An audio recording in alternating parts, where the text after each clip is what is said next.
লা ইয়াজালুন নাসু বিখাইরিন মা আজ্জালুল ফিত্র, যতক্ষণ পর্যন্ত আমার কওমের লোকেরা, আমার উম্মতেরা দ্রুত সময়ের মধ্যে, পারফেক্ট সময়ের মধ্যে ইফতারি করবে, আল্লাহ রাব্বুল আলামিন ততক্ষণ পর্যন্ত তাদেরকে খায়ের ও বরকতের উপর রাখবেন।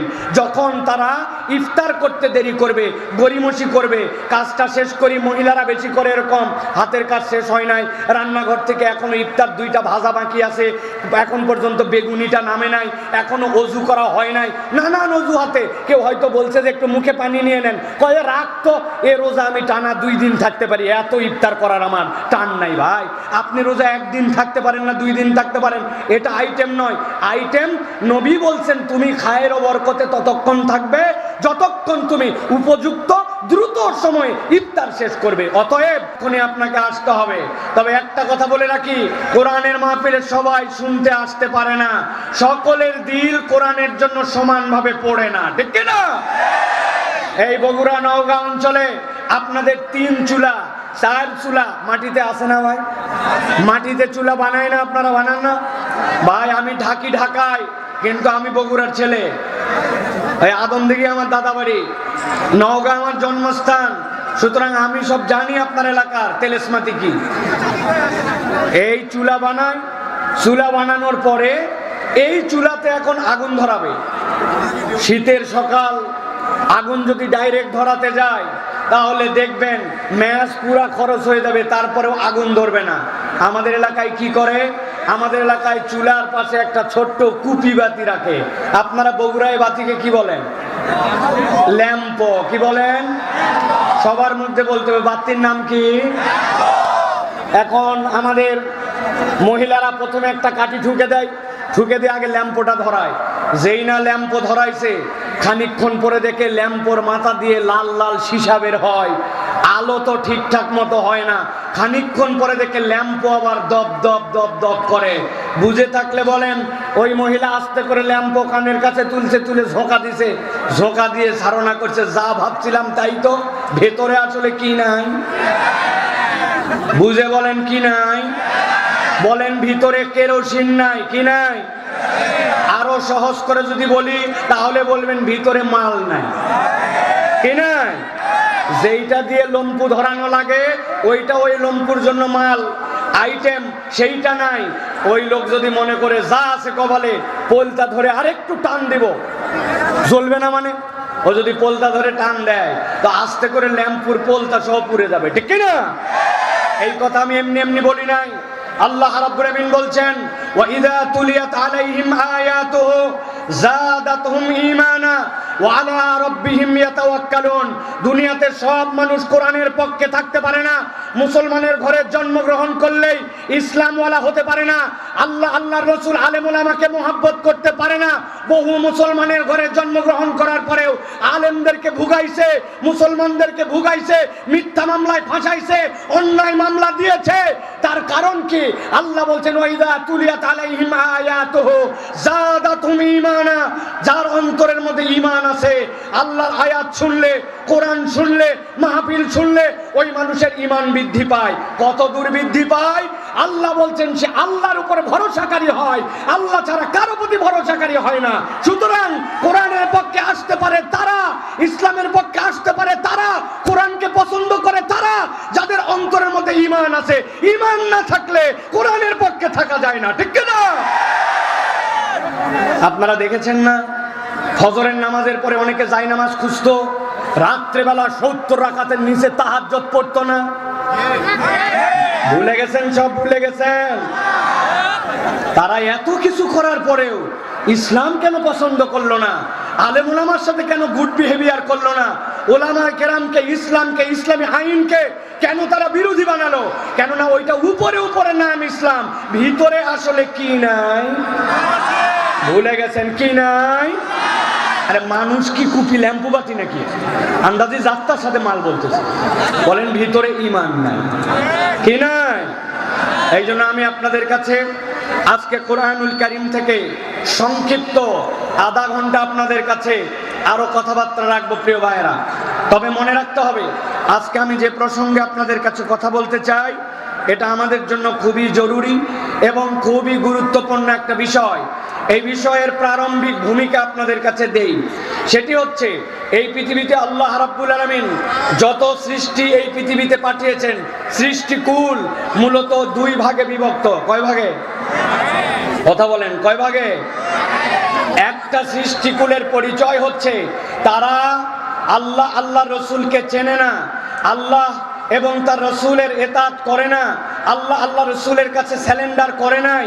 এই মানুষগুলা আল্লাহ এবং আল্লাহ রসুলের পরিভাষায় তারা হচ্ছে অজ্ঞান। তাদের পরিচয় কি? আরেকটা হচ্ছে সজ্ঞান। সজ্ঞান কারা? যাদের কাছে বাড়ি নাই, গাড়ি নাই, টাকা নাই, পয়সা নাই, অর্থ নাই, বিত্ত নাই, ক্ষমতা নাই, অনেক কিছু না থাকতে পারে, কিন্তু তাদের কাছে যদি ঈমান থাকে, ইসলাম থাকে, আল্লাহ থাকে, রসুল থাকে, ওরা হচ্ছে সজ্ঞান। ঠিক কি না? আমার কথা নয়, আল্লাহর কথা। আল্লাহ বলছেন, কুল হাল ইয়াস্তাউইল্লাযীনা ইয়ালামুন ওয়াল্লাযীনা লা ইয়ালামুন। দুনিয়াতে যারা জানে আর যারা জানে না, এই দুই দল এক নয়। জানা মানে আল্লাহকে চেনে, জানে না মানে আল্লাহকে চেনে না। জানা মানে ইসলাম পছন্দ করে, জানে না মানে ইসলাম পছন্দ করে না। জানে মানে ঈমানওয়ালা, জানে না মানে ঈমানহীন। তাহলে দুনিয়ার মৌলিক আল্লাহ রাব্বুল আলামিন যে সৃষ্টি করেছেন, এটা দুই ভাগে বিভক্ত, যারা জানে আর যারা জানে না, এই দুই দল। এখন যারা জানে, যারা আল্লাহ রসুলকে মানে, ইসলাম বলছে এই মানুষগুলা তাদের অবস্থান অনুযায়ী চারটা গ্রেডে বিভক্ত। কয়টা?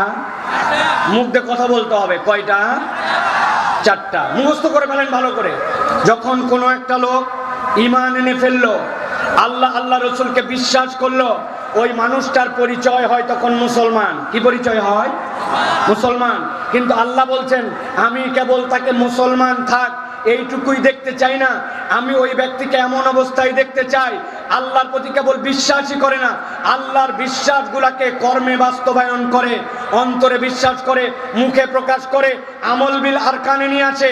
বান্দা যখন এই গ্রেডে উপনীত হয়, তখন ওই বান্দা নিরেট কেবল মুসলমান নয়, ওই বান্দা আল্লাহর কাছে তখন মুমিন হিসাবে, বিশ্বাসী হিসাবে, আল্লাহর বিধান বুঝুক না বুঝুক, কিন্তু আল্লাহর বিধানের কাছে সারেন্ডারকারী হিসাবে উপস্থাপিত হয়, সে হয় মুমিন। কিন্তু আল্লাহ বলতে চান, ওই বান্দাকে আমি এতটুকুর মধ্যে রাখতে চাই না, আমি তার গ্রেডকে আরো উপরে তুলতে চাই, ওই বান্দার মর্যাদা আরো বাড়াতে চাই। তারা কারা? আল্লাহ বলছেন ওই মানুষ হচ্ছে তারা যারা আল্লাহর প্রতি কেবল বিশ্বাসই করে না, কর্মেই রূপান্তর করে না, বরং তারা জীবনের পণ বানায় নাই।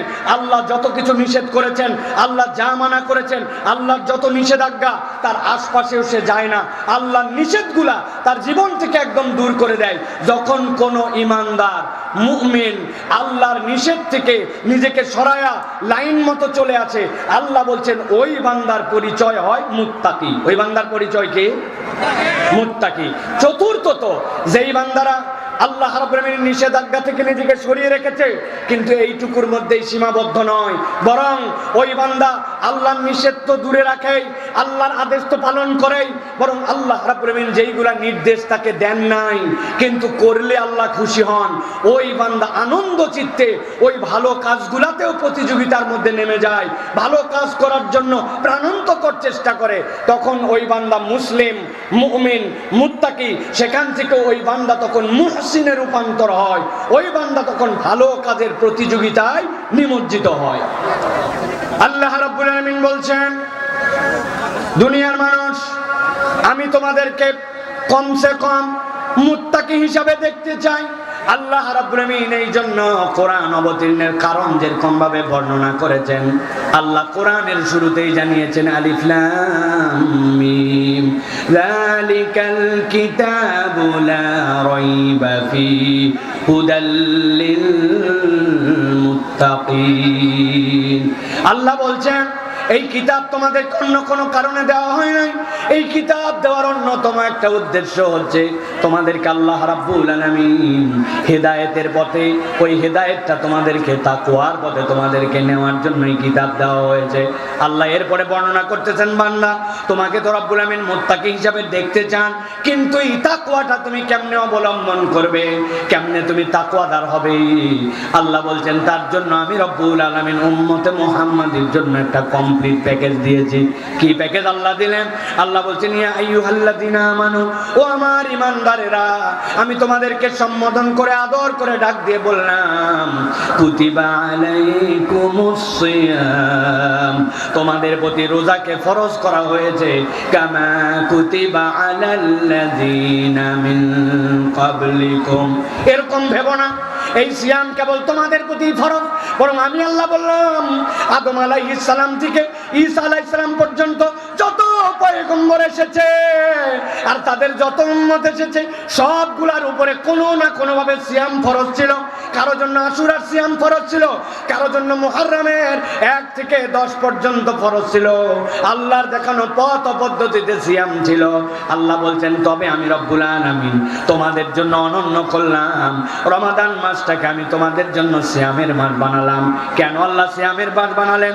আল্লাহ বলছেন তোমাদেরকে এইটা বানানোর একমাত্র কারণ আলাল্লাযীনা মিন ক্বাবলিকুম, অতীতেও যেরকম এই সিয়াম ফরজ ছিল, এইটার একমাত্র কারণ হচ্ছে লাআল্লাকুম তাত্তাকুন, তোমরা জানো এই সিয়ামের দ্বারা রব্বুল আলামিনের মুত্তাকি বান্দাদের অন্তর্ভুক্ত হতে পারো। সুবহানাল্লাহ। তাহলে এই সিয়াম আমাদেরকে তাকওয়া শিখাবে, মুত্তাকি বানাবে। এখন আপনি এই প্যাকেজের মধ্যে ঢুকতেছেন সিয়ামের, আপনি মুত্তাকি হবেন, আল্লাহ রাব্বুল আলামিনের প্রিয় পাত্র হবেন। আপনি নিয়ত করছেন আলহামদুলিল্লাহ আমি সিয়াম পালন করব, কিন্তু আপনি আহকামে সিয়ামও জানেন না, আহকামে রমাদানও জানেন না। অনেক বয়স হয়ে গেছে, আজ পর্যন্ত সিয়াম কেন্দ্রিক যে নিয়ম কানুন অনেক কিছুই আমরা জানি না।